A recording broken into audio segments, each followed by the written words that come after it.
y vamos a hablar del temido cortisol, que no es el malo de la película, y vamos a hablar de las dos fases, me gustaría que expliques, con las que se suele encontrar el ser humano. Una primera fase que normalmente vamos a encontrar hasta los 40 años, aproximadamente creo que en la mujer y en el hombre hasta los 45 o 50 años, donde vivimos con el cortisol hasta las trancas. Nosotros lo vemos en analíticas, personas deportistas que hacen dietas hipocalóricas o en déficit calórico, pues que trabajan, que tienen que entrenar, que tienen sus compromisos profesionales.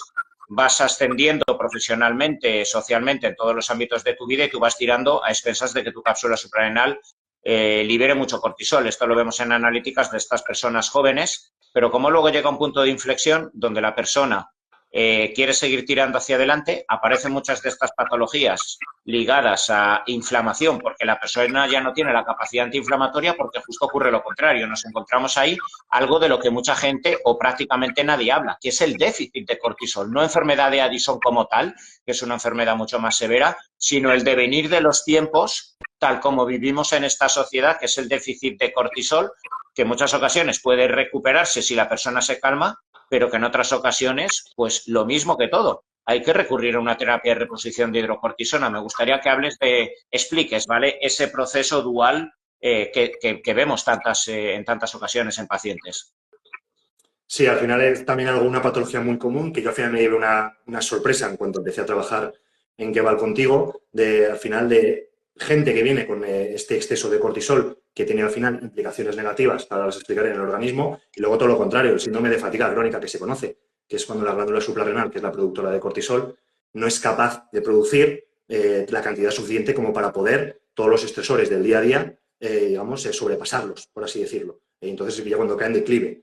Básicamente, la sociedad que vivimos hoy en día es una sociedad muy competitiva, que no se permite en ningún momento que podamos aflojar. Al final y al cabo podemos decir, las 24 horas tenemos que estar al 100%. No era como hace 200, 100 años, que bueno, nos despertábamos por la mañana con los primeros rayos de sol, ahora nos ponemos un despertador, ya nos despertábamos, sí, pues bueno, ya desayunábamos tranquilamente o teníamos que salir a recolectar, a cazar el alimento, nos movíamos por biorritmos y ya cuando anochecía ya nos íbamos a casa, no había televisión, no había luz artificial, no había móviles, no había Netflix, etcétera. Nos juntábamos en casa en familia, relajábamos el sistema nervioso y nos volvíamos a dormir. Ahora no, ahora estamos al 100%. Nos despertamos ya a primera hora a tope, a las 6 de la mañana, nos ponemos que vamos al gimnasio a primera hora porque si no, el resto del día no podemos ya, con el cardio, con el ayuno intermitente de 16 horas, con la dieta cetogénica, muy poco hidrato de carbono. Luego voy al trabajo, lo tengo que dar todo al 100%, tengo una reunión, tengo que hacer tal tarea, a las 5 de la tarde tengo que ir a recoger al colegio la guardia de los chiquillos, tengo que estar con ellos también ahí. Luego por la noche ya cuando los acuesto, los baños, les hago la cena, a las 10 de la noche tengo que estar un rato con mi mujer, atendiendo al móvil, a todos los WhatsApp, mirando un poquito Instagram para enterarme de cómo va el mundo. Son las 12 de la noche, todavía tengo los ojos como platos. Y a la cama. A la cama, si yo puedo, o si no, a base de diazepam o de cualquier otro al final de benzodiazepina, porque tengo que irme a dormir sí o sí, porque esta noche al final mis hijos me van a despertar 20 veces y como no me tome algo para dormir, mañana no soy persona. Y puede ser que me despierte 20 veces y al día siguiente otra vez a la rueda. Y así sin detenernos, tenemos que estar siempre al 100%. Al principio, al final, cuando somos jóvenes, nos lo podemos permitir. ¿Por qué nos lo podemos permitir? Porque podemos segregar la suficiente cantidad de cortisol y de catecolaminas, adrenalina, noradrenalina y dopamina, que lo que hacen es dar una sensación de euforia a nivel del sistema nervioso, actividad del sistema nervioso y mayor foco cognitivo. Estamos totalmente centrados en lo que estamos haciendo, no paramos, tenemos mucha energía. El cortisol además también es antiinflamatorio, además aumenta la glucosa en sangre, con lo cual tenemos energía para el cerebro y para la musculatura y con eso vamos tirando. Y la gente viene a consulta y nos dice, bueno, es que yo he llevado 10 años o 20 años este ritmo de vida, lo he llevado siempre fenomenal, lo he sacado todo hacia adelante, incluso jornadas que no he dormido prácticamente nada y he seguido otra vez trabajando, como personas que trabajan a turnos, y ahora no sé qué me pasa. ¿Qué pasa? Que al final y al cabo, como hablamos, el cuerpo se mueve en una línea muy fina de equilibrio.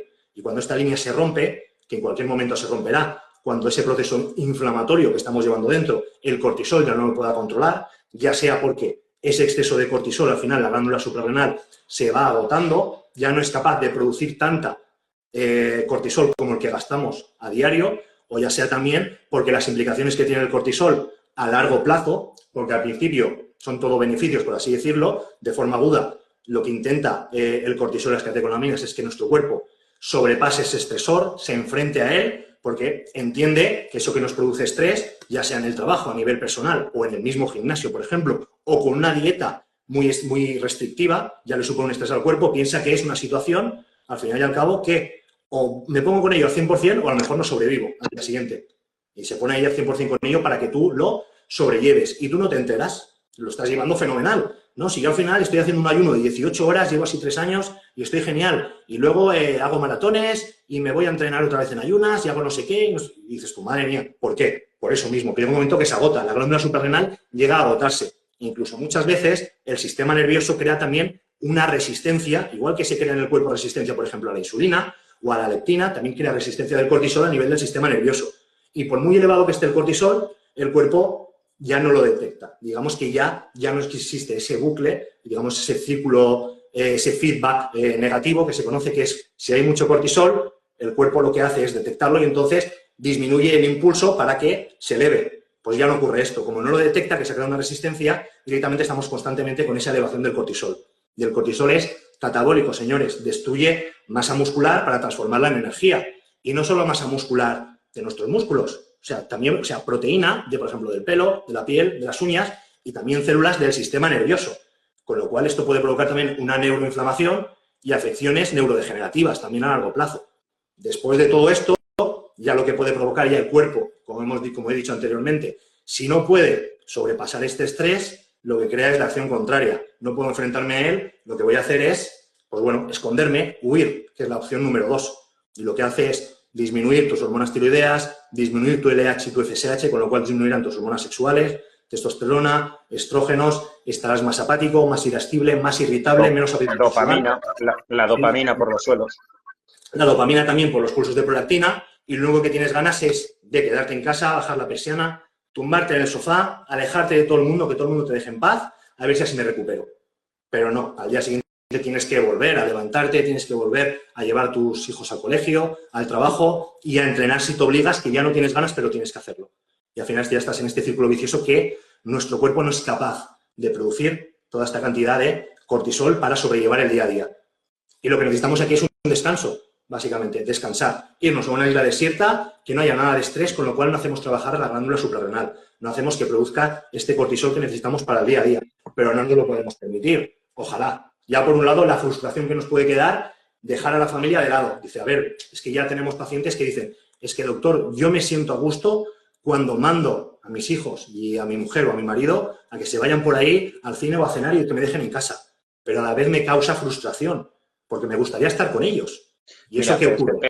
Perdona, Beni, y nosotros, yo creo que la riqueza de la consulta, no solo nosotros, muchos que trabajamos la medicina integrativa y sobre todo tenemos el tiempo suficiente para hablar con los pacientes, creo que la riqueza es poder en muchas ocasiones ampliar el conocimiento que se nos da en los libros, en los estudios, en la carrera de todo fisiología y un poco yo creo que la verdadera ignorancia que tenemos muchos médicos de pensar que todos los procesos son fisiológicos y moleculares y en muchas ocasiones, pues bueno, el cáliz de la consulta integrativa y poder hablar con el paciente y que se desnude amplía mucho el conocimiento de lo que es verdaderamente ayudar a un paciente y entender qué hay detrás. Seguro que te ha pasado muchas veces en consulta. Yo le he tenido muchos pacientes me han acabado confesando, mire doctor, sabe Dios que lo más importante de mi vida es mi familia, sabe Dios que lo más importante son mis niños, pero desearía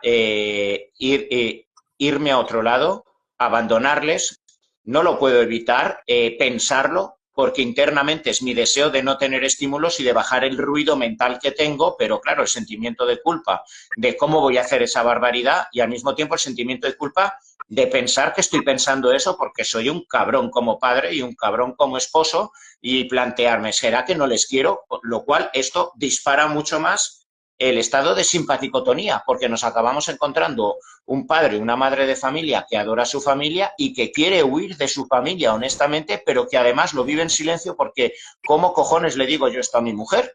Si me va a decir, que nos quieres abandonar, vete a tomar por culo. Claro.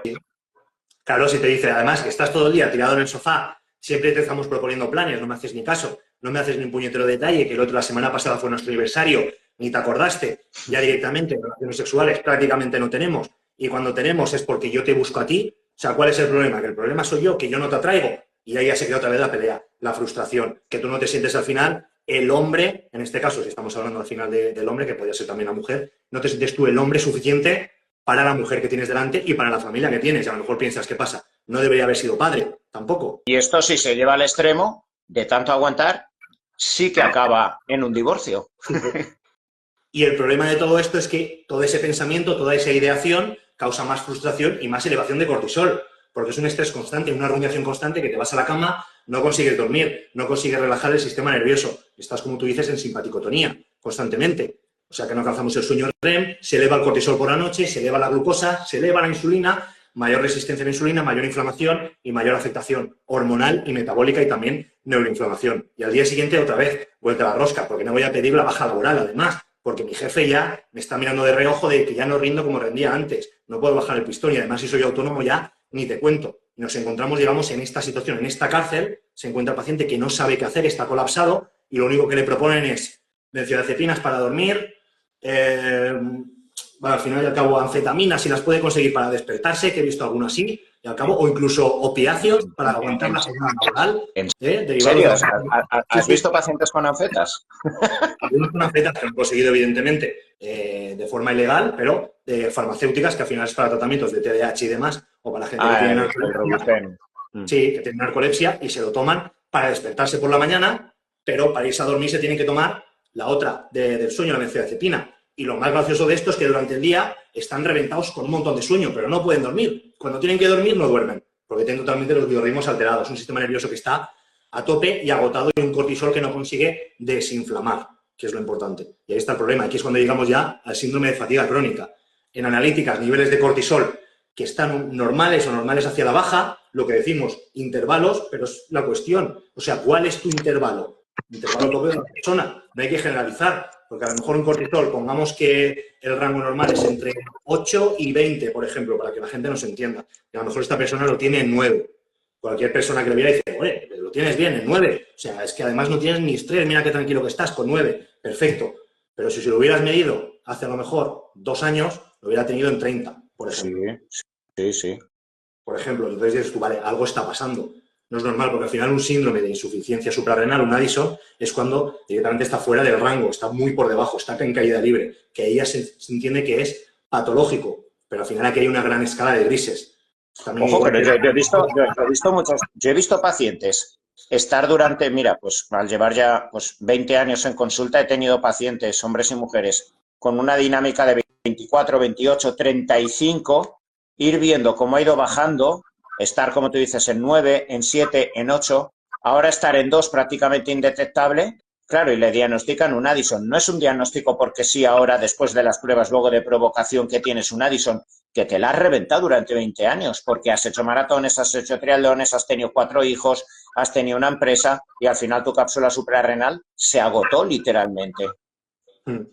Sí, así es, y el problema es que, bueno, lo que hacen es pues sustituir ese cortisol que tú ya no produces, pues una terapia de reemplazo, final de pastilla, una dosis determinada, pero si no llegamos a la raíz del problema, que es unas dietas muy exigentes, unos entrenamientos muy exigentes para la dieta que estamos haciendo y un estilo de vida que tú al final te cargas mucho trabajo sobre ti, la familia, el marido, la mujer, tu trabajo, siempre quieres estar al 100%, hay que saber desconectar en ciertos momentos y saber gestionarlo bien. Y aquí es donde entra bien el deporte, la meditación, suplementación como por ejemplo adaptógenos o como por ejemplo GABA, glicina, etcétera. Es cuando podemos utilizar bastantes estrategias porque nos movemos, como había dicho inicialmente, en un mundo que es muy exigente y muy competitivo y, pues bueno, como he comentado, hace 100, 200 años prácticamente esto no pasaba. No pasaba porque sabíamos cuándo podíamos o cuándo debíamos bajar un poquito las revoluciones y ahora tenemos que estar siempre al 100%. Y más ahora con el tema de las redes sociales. Debemos siempre dar el aspecto de que estamos fenomenales todos los meses del año. Estupendamente, felices con la familia, con mucho dinero gracias al trabajo, con un físico increíble y eso hace que no podamos bajar el pistón. Y entonces llega lo que llega.